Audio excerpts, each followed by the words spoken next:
अगर आप एक बिजनेसमैन है तो दोस्तों 90% बिजनेसमैन ITR 4 का फॉर्म भरते हैं, जिसे कि प्रेजम्पटिव टैक्सेशन के नाम से भी जाना जाता है। यहाँ पर आप अपनी सैलरी, यहाँ पर आप अपनी पेंशन को दिखा सकते हैं, 2 मकान, दुकान, फ्लैट से आप अपना किराया दिखा सकते हैं, पार्ट टाइम के अंदर सेविंग का ब्याज, FD का ब्याज, senior citizen saving scheme, dividend की इनकम दिखा सकते हैं, 5,000 रुपए तक एग्रीकल्चर इनकम, 1.25 लाख रुपए तक का इक्विटी शेयर या इक्विटी ओरिएंटेड म्यूचुअल फंड का कैपिटल गेन दिखा सकते हैं। इसके अलावा आप अपनी बिजनेस की इनकम को प्रेजम्पटिव के तौर पर दिखा सकते हैं, यानी कि आप अपनी कैश सेल का 8%, जहां पर 2 करोड़ रुपए तक की सेल दिखा सकते हैं। आप अपनी अदर देन कैश, यानी कि अगर आपकी 95% से ज्यादा अदर देन कैश आती है तो आप उसका 6% नेट प्रॉफिट 3 करोड़ रुपए तक की टर्नओवर तक दिखा सकते हैं। अगर आप एक service provider, doctor, lawyer, engineer, chartered accountant, एक स्पेसिफाइड प्रोफेशनल हैं तो 50 लाख रुपए तक आपकी रिसीट का आप 50% प्रॉफिट दिखा सकते हैं। लेकिन आपकी रिसीट जो है 95% से ज्यादा अदर देन कैश में आती है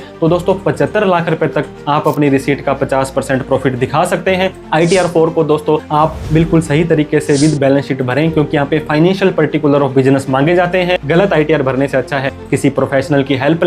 प्ले स्टोर पर CA Sumit Sharma app download करके हमारे कोर्सेज को चेकआउट करें। जितने रुपए में किसी से ITR भरवाएंगे उससे कम में आप अपनी ITR अड़ोस पड़ोस रिश्तेदारों की ITR भर के उन्हें ITR कंप्यूटेशन बैलेंस शीट की सर्विस भी दे सकते हैं और आप इनकम टैक्स एक्ट 2025 को बारीक से जान भी सकते हैं। आप जानना चाहते हैं कि सर मेरी ये इनकम आ रही है तो मुझे कौन सी ITR का फॉर्म भरना है, कितना टैक्स देना है, कमेंट करके पूछ सकते हैं। Thank you so much for watching this video. जय हिंद, जय भारत।